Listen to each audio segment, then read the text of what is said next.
Hello everyone, this is Impulse and welcome back to another episode here on the Hermitcraft server. We're gonna have a good one today, guys. We're gonna be doing a little bit of redstone, and check this place out. Look at this behind me. Look at this behind me. This room is coming along. You're gonna notice there's a new pressure plate here, and that is because we finally got the wheat farm corrected. Was it last episode or the one before that? We were working on the wheat farm and everybody said, "Oh my goodness, Impulse, you blew it. You blew it. You put a villager in there and didn't give him enough." What did I do? I gave him seeds, but then I didn't plant the seeds or something. And so, yeah, so he used the seeds, and then, yeah, he was making bread. It was a bread farm instead. But let's go down here real quick, and we'll take a look. I basically put in a new villager. This time, I gave him all the seeds. Got to bust through here. You can see, oh, we got a potato dude who doesn't appear to be doing his job. Oh, what's he doing? Is he going to do his job now? Okay, so I might have to check out this guy. He disappeared. I just brought in a new one who apparently doesn't like to work. Now, this guy's doing his job. You can see the wheat is sitting there. Now, it's sitting there for a reason. That's because right now the farm is off. And the reason for that is because I only want this farm running when I'm AFK at my fish farm up there and Skelly AFK farm. And so the way I was able to accomplish that was I put in a little... Whoa, that was a crazy lag. I put in a little on-off switch, basically. So you can see here, these pistons have to extend over this for these minecarts to go. Let's see, did I bring anything with me to actually do that? No, I did not. And so the way we do that is we power this line of redstone right here. And that goes all the way up to that pressure plate I showed you earlier. And you can see we just did this whole slime block, redstone block, so it just basically pushes this guy down. That's what we get the signal from. Let me see if I got any redstone in here to show you guys. I do not. But that's okay. We will go up and basically show how that works. You step on the pressure plate and the wheat farm will start producing wheat. The reason I did that was because I was having minecarts disappear. And if they're moving when chunks get unloaded, there's a chance that they're just going to disappear. I'm pretty sure that's exactly what's going on there. You probably also noticed when I came down here, I had to bust through this little wall. I might do a little maintenance area, but we also completed this tunnel on stream, which is awesome. So now I can take this all the way through here. This goes all the way up to inside my base there. It's a little scary because we go outside for a bit, so there's still some work to be done there. But yeah, this hallway did get finished. It's looking pretty good, I must say. But yeah, so we stand on this pressure plate basically. That's going to collect the wheat below. Also, I'll be able to fish from here. I'll be able to collect XP from this guy. My dogs will be getting these, so we get all the drops. Can get a whole bunch of stuff just by standing here. And let's see now if just by doing that, if we start to see some wheat come in. I do have Optifine, so I can zoom now. I did notice I wonder if this clock stopped working again, because we're not getting sugarcane anymore. We're not getting pumpkins. So this farm requires constant maintenance, and it's not because it's like built poorly. It's because Minecraft is broken in many ways. But that's okay. We have llamas, so I can put up with it. Anyway, we should see. There we go. There's the wheat coming in. Perfect timing. So the wheat farm is working now, which is awesome. Now I got other farms to tend to apparently, but all good because as soon as we step off this, those carts will stop and they won't despawn. So alright guys, what I'm going to do now is I'm going to gather up some redstone. It's over at my base. I think I don't have my shulker boxes on me, so yeah, I got to go grab those. I'm going to gather up some redstone. We're going to get over to the Chicken of Fate or the roulette game, and we're going to get all the redstone going because we got to get a betting system going, a payout system, and all that kind of stuff. And hopefully we'll finish that game today. And yeah, I'll get that stuff and we'll get started. I got to show you guys this too. Look at this. Tango and I, the other night on live stream, we decided to put some mobs beneath the floor here. And you can see, let's just make our way around. We got zombie, we got spider, what else do we get? They're kind of all spread out now. Hopefully none of them are dying or despawning because there's some good ones in here. We just thought it would be kind of cool to have, here we go, here's my favorite one. Look at this. Impulse head on a zombie villager. And if you look at him, look at it, looks like there's just puke coming out of my mouth. That's his nose. That's the villager's nose. But it looks like I'm throwing up. I had a good laugh out of that. Look at that. So good, so good. There is some very special ones around here. If they didn't die, oh, I'll be sad if they like somehow killed themselves, or you know, despawning entities. That's the thing. There's a guy in armor. Uh-oh. It does kind of look like we're missing some. Unless they found their way into some remote area that I'm not seeing. Yep. I see the problem. I see a very big problem. This beacon wasn't covered, and they made their way into the hole. Look, there's a few of them in there. You can see that's the dragon head right there. So I think that's the wither skelly. I hear a witch in there as well. Oh, wow, wow. So, oh, what else is in there? Creeper made its way in there. There's all sorts of mobs going on, and there's a little mob party here. Oh, this reminds me of Hermitcraft a few seasons ago when they went to go fight the dragon, and they all ended up in the 1x2 hole. That's what these guys are doing. Oh, all right. Well, it looks like Tango and I are going to have some work cut out for us to try to get them safely out of there and distributed again.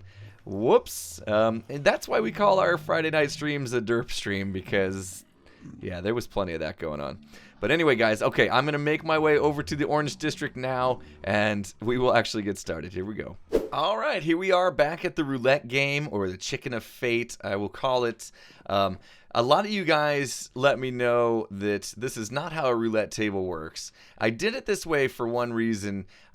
Only one actual, what are they called, detector rail works on like each side. So basically, if I change the color every other detector rail, the signal wasn't getting a pulse quick enough, and it wasn't registering.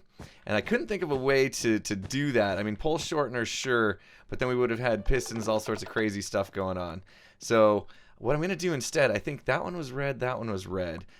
It should definitely be checkered. I agree with you guys about that. So here's what I'm thinking we do. This guy is red. How come these are on? I didn't press the button. Oh, yeah, because we don't have a way to turn it off. And that's why this cart is stopped. Okay, so I'll have to definitely fix that. But here's what I was thinking. This would be red. So if it lands there, it's going to win for red. Then we can switch over and over again, right? This would actually be black. So we got to tile 2 together. But then we can go back to alternating, which works. That's going to be black for the win. And then when we go back to this, we're just going to have 2 reds there, because that's a red win. And then black, and then red. And then black, which I can't do because the cart's in the way. So I'll clear that out, put that in place. But yeah, that looks much better, much more like a roulette table. And this whole thing about how these corners win, you'll see here in a second as I get the redstone going. But I got to solve this problem. We got a little bit of a backup with the eggs. So let me get that cleared out and get something to either store all the eggs or destroy them in place so that we don't have to worry about those anymore. All right, there we go. That is much better. You can see I'm just dispensing these from a dropper into some lava. Simple, simple, simple. We just put a clock on here. There's a lot of these to catch up now. It's going to take them all from the hoppers, and we should be good to go now. I know that some people mentioned, hey, you should make a chicken farm out of this, but yeah, I don't really need a chicken farm. I'm going to be sticking to these golden carrots, I think, from now on, since I got plenty of gold and plenty of carrots. But yeah, there we go. So yeah, real simple, just a little clock design. You guys have seen this circuit. Comparator into a block with redstone. There's a redstone dust underneath this block to kind of cut off that signal. And oh my goodness, we had a little bit of lag. I don't know if that's from me or from Mumbo. You guys can take a guess. But yeah, there's a little bit of lag going on the server today. No biggie though. So that's going to help us clear that out. Oh, that's pretty annoying. Could hear that all the way back here. Okay, so this is kind of where I was thinking that we create the like a little, we're gonna have to make like a little pedestal, I think, because I want to kind of be up in the air just a little bit from here so that you could look down and see the table and still have a nice view of the eggs falling. I feel like removing a couple chicken from here, like maybe every other cell, cut it down to 1 because it does feel kind of quick now. But it is pretty random. You see an egg just dropped. I mean, I don't know. I don't know. We'll give it some time. I'll play a few games and see how it feels. But yeah, I'm thinking about building a little platform here, and this is where you would actually place your bet. So we'll use diamonds for betting, and you know, give them a chance to win some more diamonds, that sort of thing. Okay. Did he log out? He joined and then left. Okay, he did the whole out and in thing. So maybe he's having some issues too. Anyway, so the next step for me is to build the platform, build the betting boxes, and I guess I'll put them, I haven't really decided. I'm going to put them on this side to the left, I guess. But yeah, it's coming along. All right, here we go. Got some of the redstone done. Not all of it, but I didn't want to get too far along before I started explaining this. Otherwise, it's going to be one long redstone explanation deal going on. So over here on the left, we have our actual betting system. So you can see there's a red carpet above this chest. That means we're going to be betting on red, and a carpet above this one. That means we'll be betting on black. Right now you can see the cart down there. And the way this works is these are trap chests. So if we want to put in some diamonds there, you'll see the light turns on. That means we're going to be betting on red. They're going to actually stay in there until the game starts. So if you change your mind, you can do that. Once the game starts, they'll start to drain out of that trap chest down into the system, and they'll get held for review until the game actually ends. And that part I have not hooked up just yet. We'll get to that next. But the payment would end up here if they win, and it'll end up in my pocket if they don't. Actually, we'll have a little reserve of diamonds down there in case, just in case, you know, they win more often than the house does, or I do, or you know what I mean, if they guess wrong. And the other thing I had to do here was put in a bit of a feature in case they decided they were going to try to bet something else, hoping that they could bet, you know, stone bricks and still get diamonds out of the deal. Obviously, we don't want that to happen. So in that case, what's going to happen is once the game starts, if you know they're not diamonds, they're just going to end up over here. You're going to see them start to come back in. This is the, whoops, I accidentally put in the wrong item chest, so junk chest, if you will. So all the items I popped in over there will end up here automatically, regardless of what happens in the game. So they can't try to cheat the system with that. So let's go over the redstone just a little bit. It is pretty compact. We'll start off with how the game starts and ends here. We got the button. This is leading to this torch here, and it's just basically carrying this signal all the way down underground.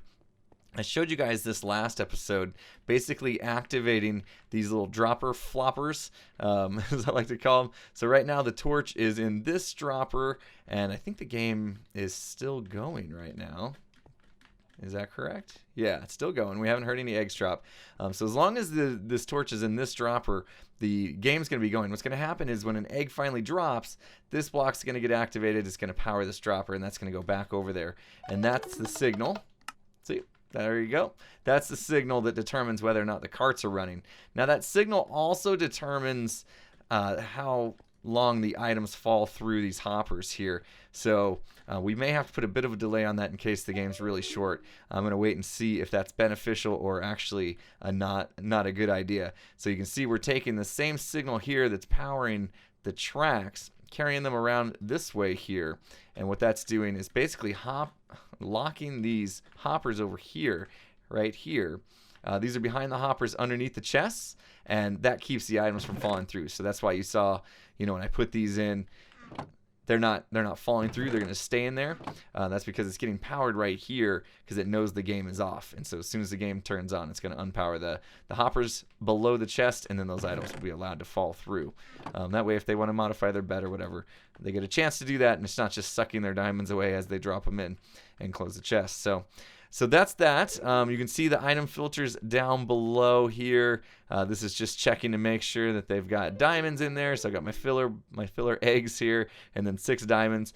I didn't need to do the overflow protection ones because there's space in between the 2 chests. So it's just your regular item filter, which means I only needed to use 6 diamonds in each one, which was nice. So pretty tight squeeze of redstone. There's just a lot going on here. Now the next thing I need to do is to keep track of the score here, or the color that it's on. So underneath this whole board here, there are detector rails. I showed you that earlier. And what I want to do is trigger off of those detector rails, and basically every time it runs over a black one, we'll know that it's going to stop in the black corner, and red will be red, and that kind of thing. And then what we'll be able to do is take that signal and determine which hopper gets released, right? So does the payment get released to the overflow chest or the holding chest, or does it go up into their chest where they can collect the winnings? So I'm going to do that redstone next, because I just figured there was a lot going on to explain already. So I'm going to stop there, and then I'll do that, and then that should be it. That should be the payout system.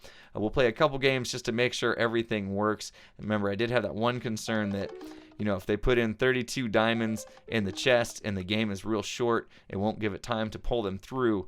But that may actually be a good thing. So we'll find out. We'll find out.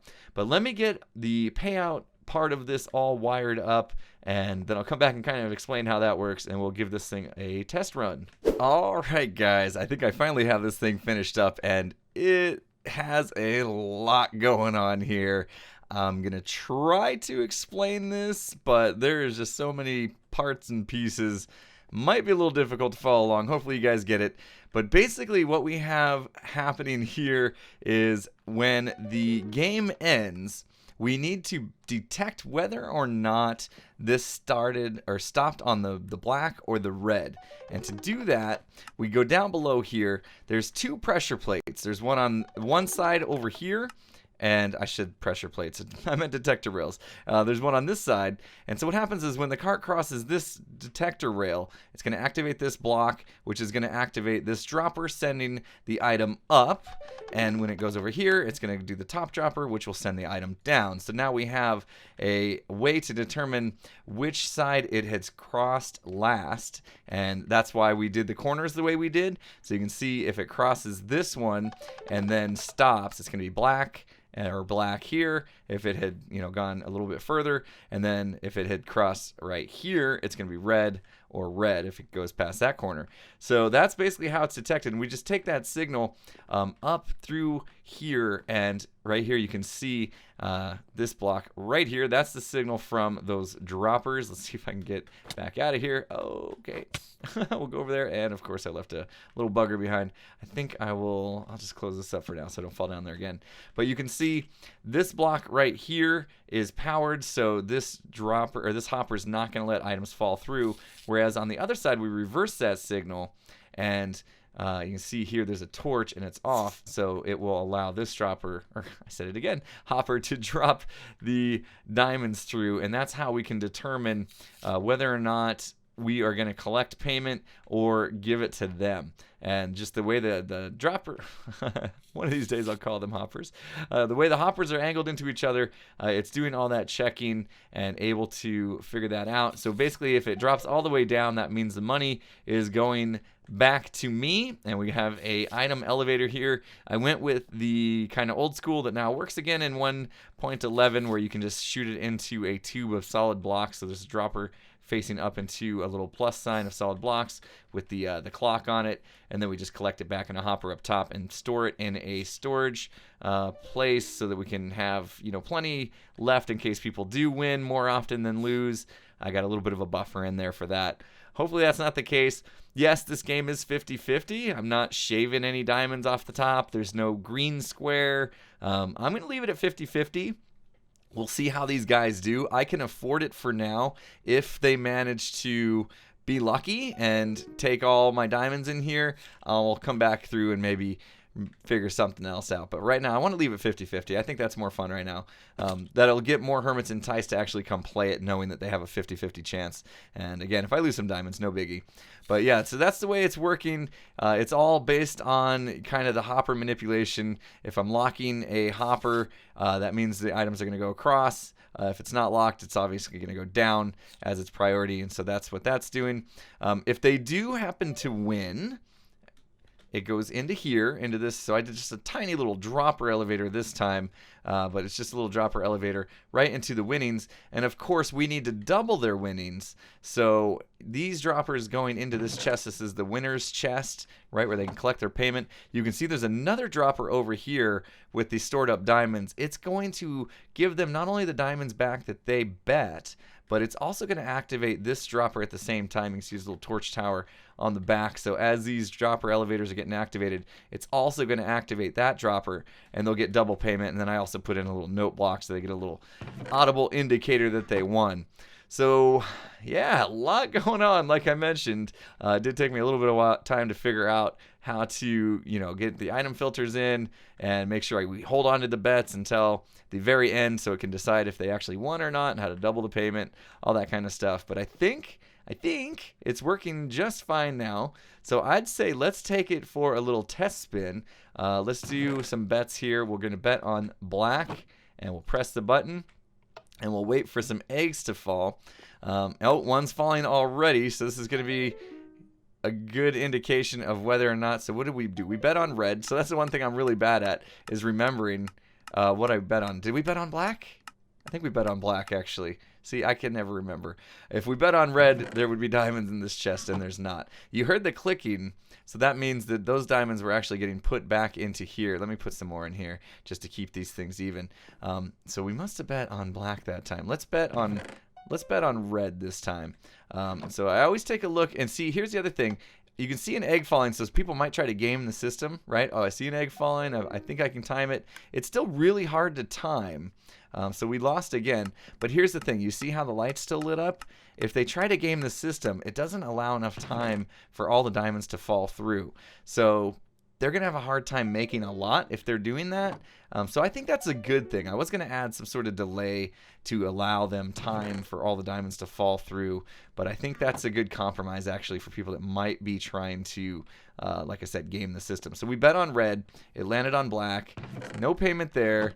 And you can see it ended up back in here. So we got a little bit extra storage in here. Got the dropper, got a hopper, got a chest, and then there's another hopper here and in the little dropper elevator. You can see here, right here. So we got plenty of space for extra diamonds. I will have to check on it every once in a while. And let's go take a little nap here since it's getting late. Oh, bed's too. That's weird. I was right there. All right, daytime again. Good. Let's do some more. Let's play some more. Let's test this thing thoroughly here. And let's see. So we still have a bet in here of 5. Let's leave that in there. And there's no eggs falling right now. That's also a good thing to do, is just check and make sure none are going as you hit the button. If you want your full bet to take place, you can just take a peek real quick, see if any are already there. And then if it's clear, go ahead and make your bet. So now we're going. We bet on red. That's the hardest thing for me to do, is remember. But so we're rooting for red right here. And what's kind of cool is you can kind of stand just right here to where you can see the chickens and see the roulette kind of going around. And so you can kind of stand here in anticipation, right? As you watch the cart go round and round, and you're waiting for the eggs to drop. And sometimes it takes longer than others. I mean, sometimes we'll get 3 or 4 eggs, just one right after another. And then sometimes, it'll go 30 seconds or 2, close to a minute. So it's interesting. It's interesting. I think I'm going to leave it the way it is, because times like this, I don't want to. I was going to kill some chicken, but I think times like this, I don't want it to go much longer than this. This is actually one of the longest ones I've seen it do so far. So I really don't want to have people standing here too long, because they're going to get impatient, and that's not fun. But the cart is going around. I think that looks really cool with the furnace mine cart in there. And all right, we'll just stay patient. Here we go. Here it comes. Finally. That took a while. All right, I got to fix that bottom light too. I noticed that's out. So, that means we won. All right, so we had 16 in there. Let's see. Is that spider after me? Let's see. Oh no, there was only 5 left. Remember, we only had 5 left in the system. So it doubled that up for us. So we got 10. All right, so let's bet on black. Let's bet a whole 16. We'll do this one more time, and we'll see if we can get some of these diamonds back. We've actually been losing, so that's a good sign for me, since hopefully I can make some diamonds off this. And it looks like all of those came through, but we lost. Oh man. So here they come into the system here. Wow, I have no luck today. I'm gonna bet on black one more time. Let's see if we can get a winner. Oh, that one started so quick. I don't know. Yeah, I should have looked. There was already an egg in the system, and I think we lost those ones because we bet on black and it landed on red. All right, so let's make sure we're betting 16 and check it. Egg falling. Let's just wait 1 second here. Okay, and we'll start the game now, so we can get a full bet hopefully. And let's win some of these diamonds back. I came in with three stacks of 16 anyway, And we're down to 8 diamonds. Not good. Not good. I'm losing all my diamonds. Well, not really, because it's going back to myself, which is fine. But, oh, yeah. That makes me excited, because this really could go either way. I could go broke, or I could get rich. Or somewhere in the middle. Most likely somewhere in the middle, since it is 50-50 chance. How about we don't have creepers trying to blow up my place? That would be good. That would be really good. So you saw we were trying to start the game. We had eggs, eggs, eggs. I mean, it was like one after another. And the second we bet now, it's like, okay, where are the eggs at? Come on, come on. All right, let's see if we win. Let's step up to the edge so we can see it all. All right, let's wait this out. All right, here comes the egg. And, oh, we won. It's on black. Nice. Oh, I love that noise.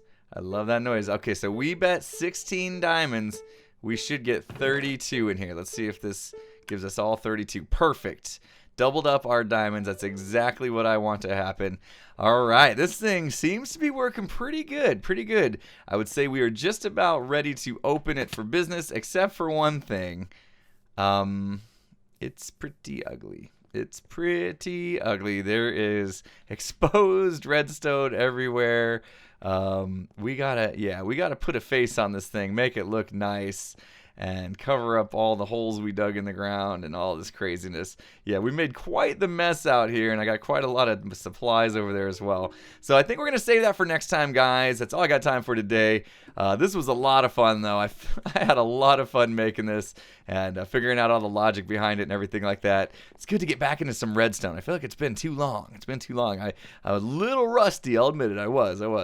But this thing seems to be working fantastically, and I cannot wait to finish it up and make it look pretty so the other hermits can play it, and we'll see what happens once they do. It's going to be exciting. It's going to be very exciting. So we'll probably do that next episode. But that's it for me today, guys. That's all I got time for. Hopefully you guys enjoyed the episode. If you did, please hit that like button. If you're not subscribed, make sure you subscribe before you go. And with that said, I'll see you guys again next time. Have a good one, everyone.